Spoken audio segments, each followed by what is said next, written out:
This is a tax that combines both ad valorem and specific. How is that so? Like, for example, this is where you're told for, let's say, for 1,000 units, you'll be charged, let's say, 1 million. For anything above the 1,000 units, you'll be charged 10%. You can see there is a specific tax of 1 million. Then anything that is above the 1,000 units, it will be charged at the rate of 10%. So that's when you say it's a compound tax or tariff combining two types of taxes. So that's when we talk of such. That's when we talk of the tariff barrier, or yes, or the taxation ways of restricting international trade. Then we have another type of barrier, what we call the non-tariff barrier. When we talk of non-tariff barrier, this is where we use non-tax measures to control international trade. Here we don't impose tax, but we use other ways for imposing taxes. And these ways usually include one, use of quotas. Use of quotas.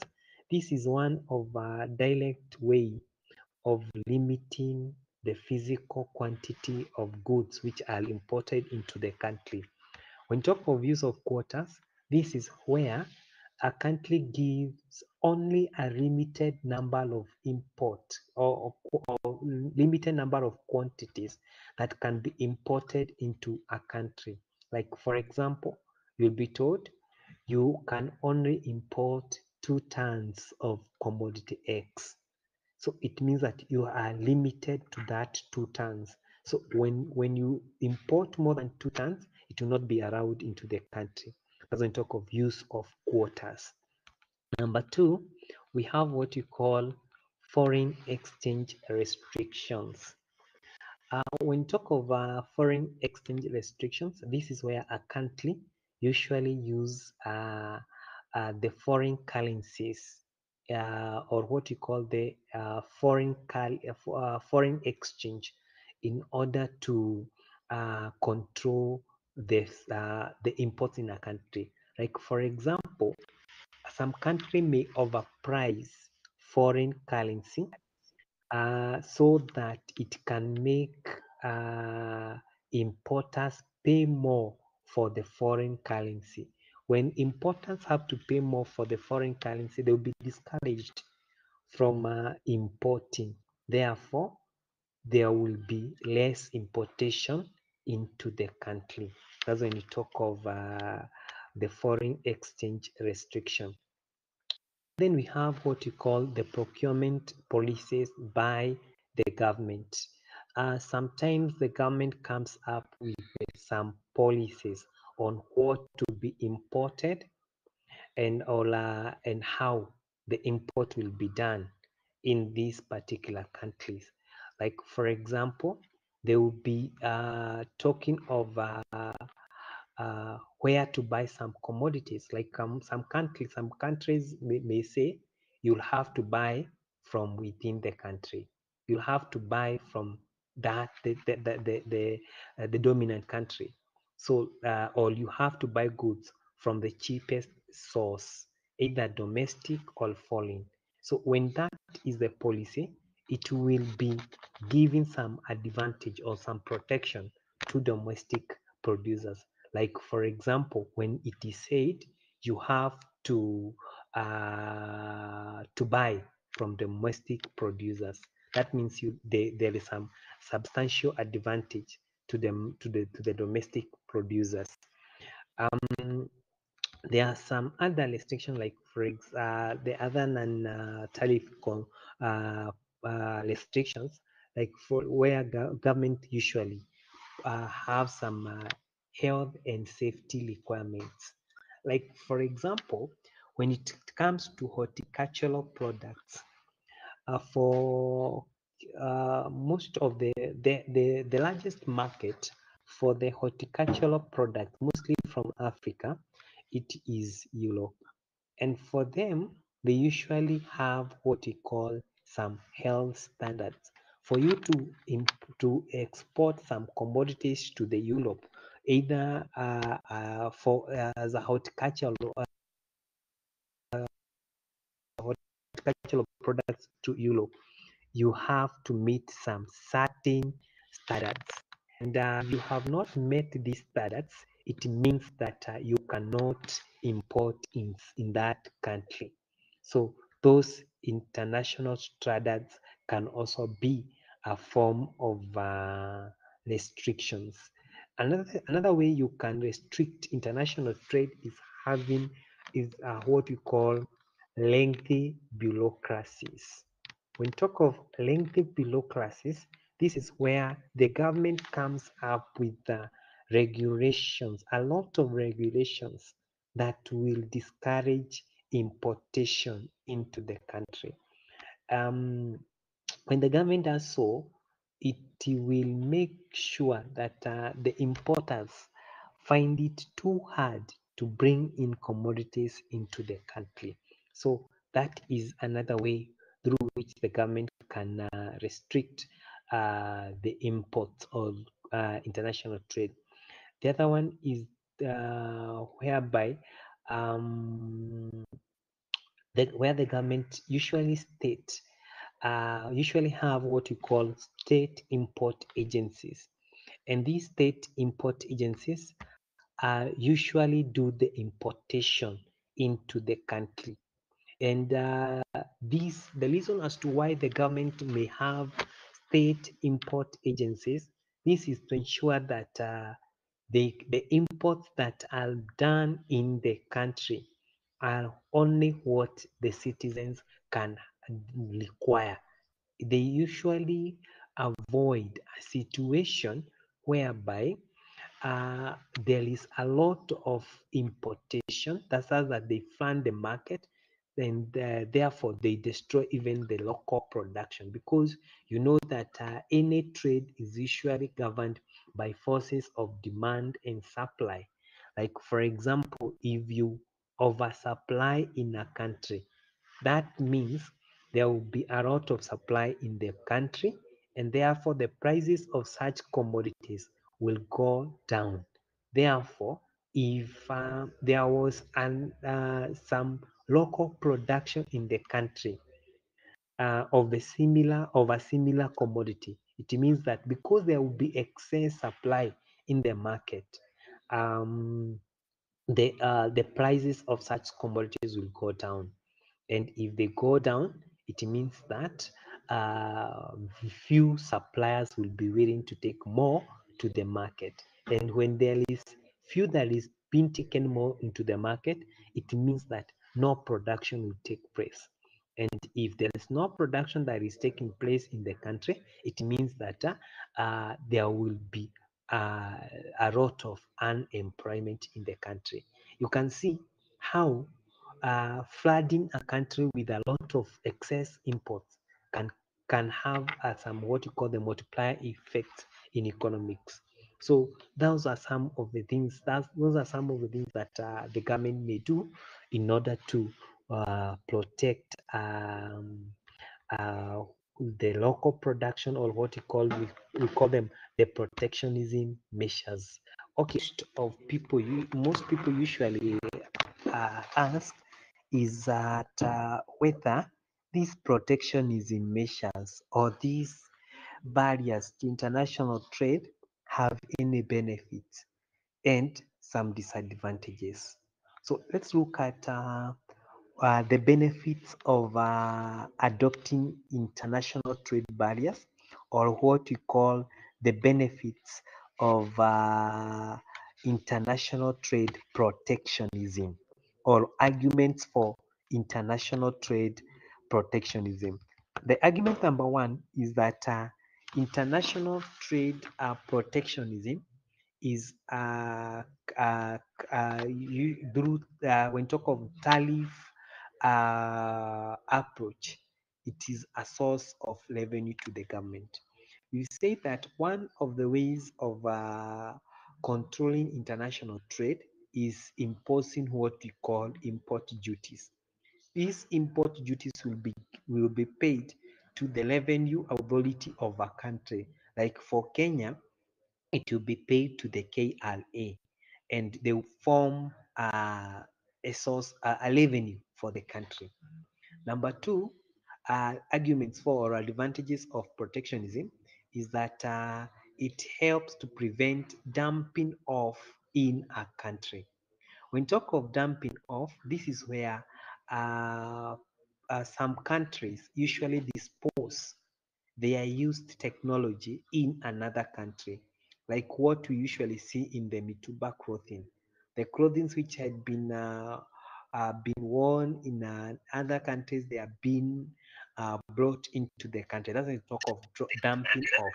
When there is international trade protectionism, or when we have international trade barriers, they will usually help in avoiding such dumping off in the country.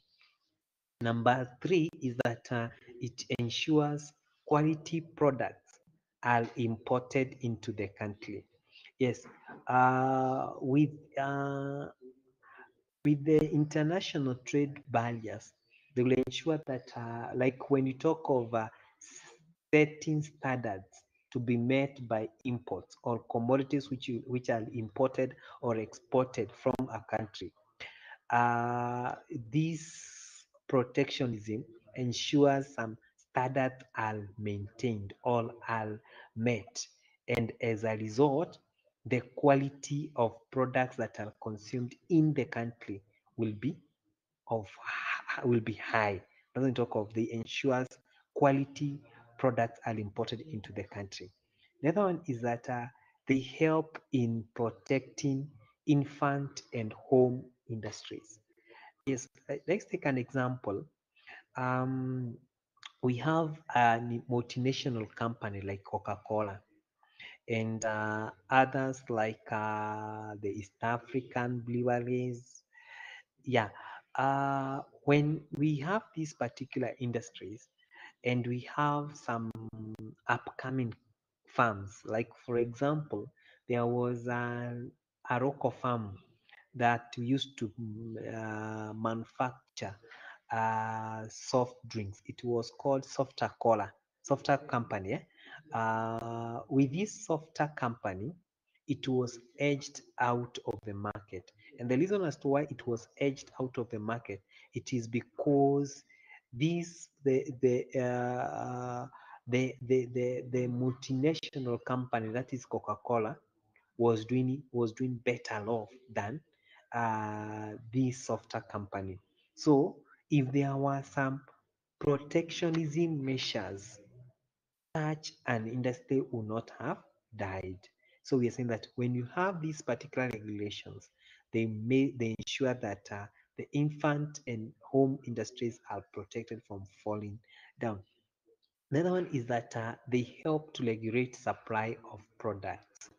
When you talk of regulations of the supply of products, as I had said, when we have international trade, there is a way we can we can regulate the amounts of imports into the country and the amounts of export in out of the country. Doesn't talk of they help to regulate supply of products. The other one is that they ensure favorable competition. When talk of ensuring favorable competition, this is where, because the government has instituted what we call the protectionism measures or regulation measures. These measures ensures that all firms in an industry have a, a similar way through which they can compete with each other. There is no firm that is given better advantage or better uh, there are better ways of doing business than others. So through the protectionism, there is there is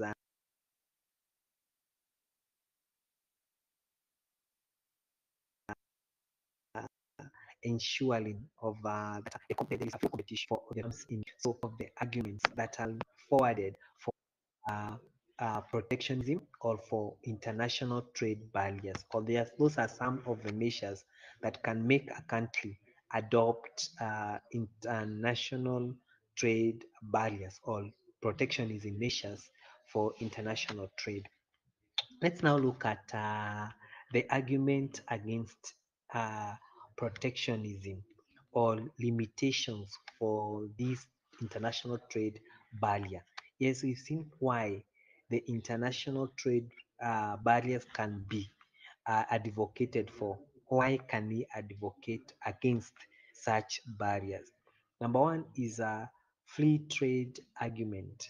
You remember, as we sorry, no, we've not covered this with you, but you shall see later on is that most of the regions or most of the countries in the world are trying to adopt an argument or something that we usually call free trade area or free trade uh, agreements in within regions.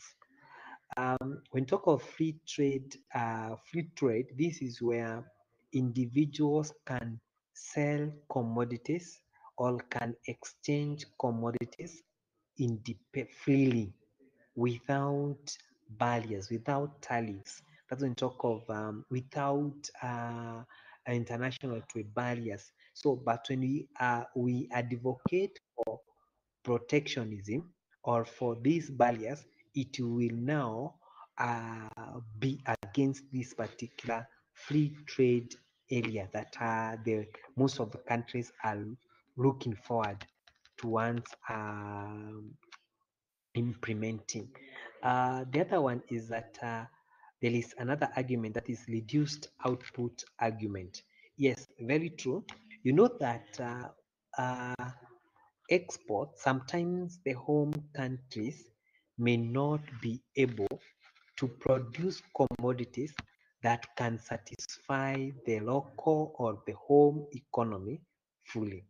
And if this is the case, it means that if we uh, institute measures against importation of commodities that are in scarce supply, it means that the output will be low or the whatever is produced for the market will be scarce or will be little. So therefore, it means that because it is scarce, it means that um, little will be there for sale in the market. So that's when talk of there will be scarce output or supply in the market. So that is some of the arguments. The other one is that the other limitation is that the infant industry seldom grow.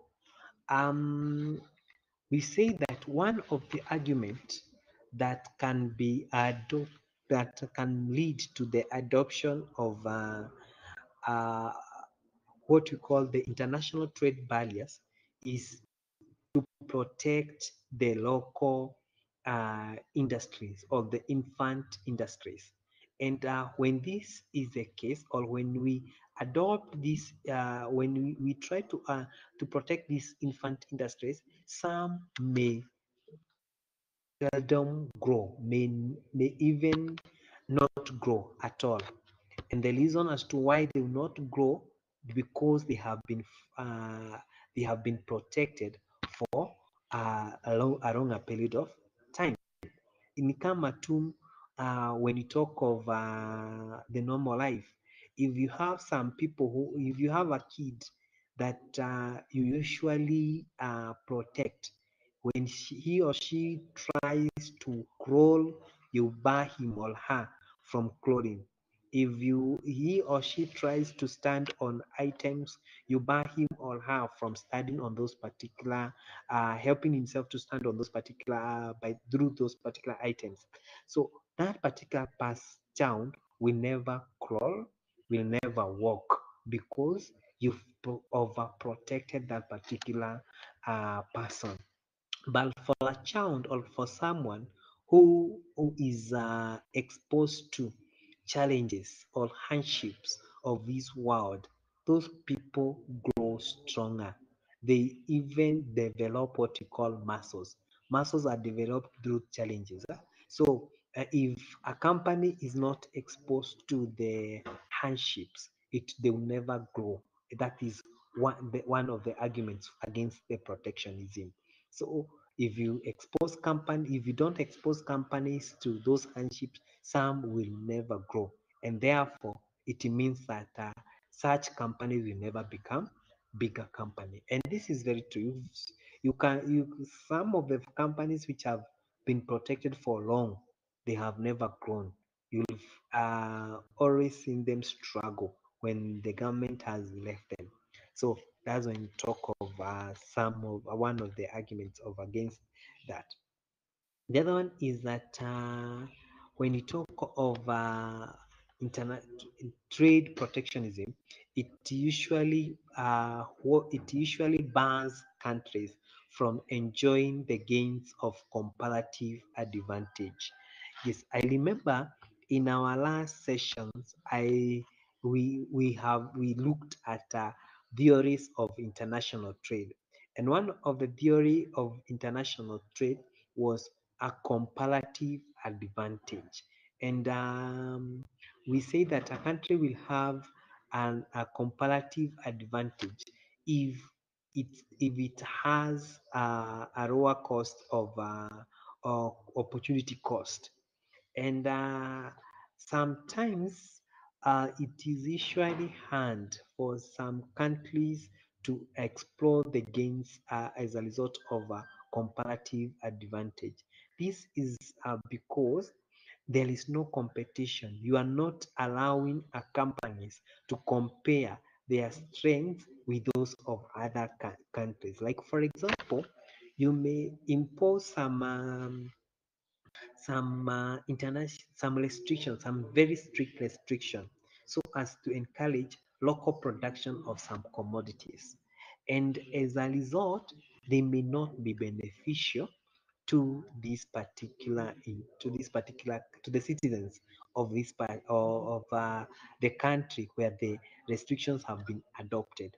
Why is this? Because maybe you'll be producing a commodity, yes, of good quality, but very unaffordable, very expensive.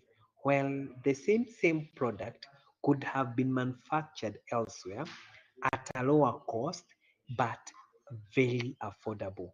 So when you restrict trade, you also bar such gains from international trade.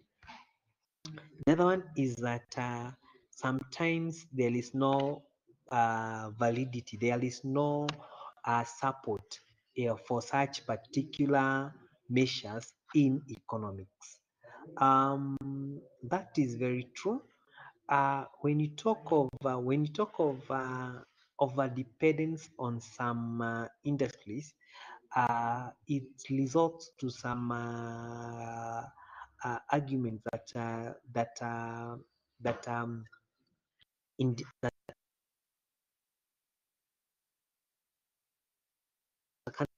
countries that are doing so for strategic purposes, some strategic arguments. There's no validity in such arguments. There's no economic support. There is no economic power that is supporting such arguments. So you see that there sometimes lacks some validity, some support in economics for such protectionism. The other one is that they can lead to what we call retaliation from the other countries. Like, for example, you have barred some countries from selling commodities to your country. Let's take an example. We have a country like China. it sells to us a lot of goods, electronics, such machines, and others. So if we say we have banned China from selling commodities to Kenya, and we usually sell agricultural products to China. So China is likely to respond by saying, you have banned us from selling to you electronics and machineries. So what we do, we shall also stop you from selling agricultural products. And in this country, we have a lot of the produce will be so high such that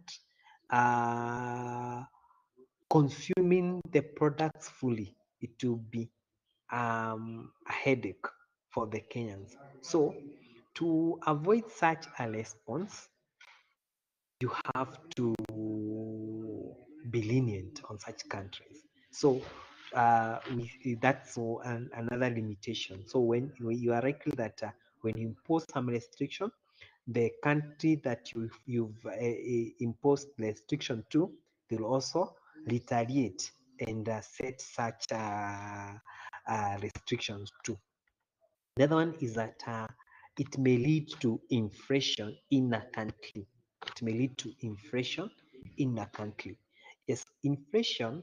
This is what we call the rapid increase in the prices of commodities. Like for example, when you go to the shop and you find that the prices of unga have shoot up, the prices of rice have also shoot up, the prices of various commodities have increased. When you find such, you usually say that the economy is experiencing what we refer to as inflation. So when we talk of inflation, we are talking of that increase in the prices of commodities. You remember we say that one of the ways, one of the barriers are what we call the the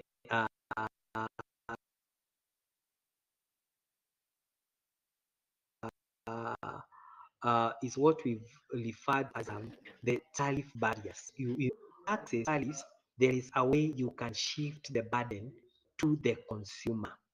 When you talk of shifting the burden of tax to the consumer, this is where an individual changes the person, the burden, or shifts or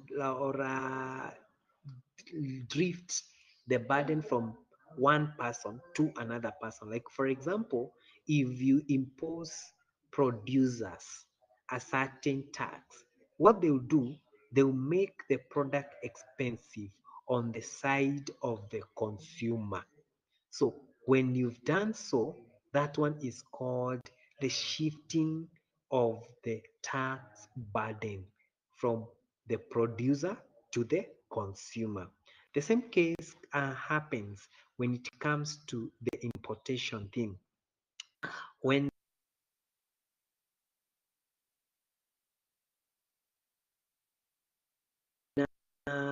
they are now when the tax, the importers will carry the burden on their own. They will shift this burden to the consumer. So when they have shifted the burden of tax to the consumer, they make the prices of such commodities to be higher. And as a result, because the prices are high, there will be inflation or general increase in the prices of commodities in an economy. So that's how it may lead to inflation. It may bring about inflation in a country. Another way is that it may result to inefficiency in an economy. So what we are saying is that international trade protectionism is usually done, one, to protect local industries or local firms from international competitors. And when that one happens, um, it means that the economy will not have what we will not have what we call the alternatives, or the producers nationally will not compete with other people, and therefore there is high chances they are likely to compromise on the quality. Like when the playing field is too plain, too open, that there is no competition, there is no other farm that is selling similar commodities.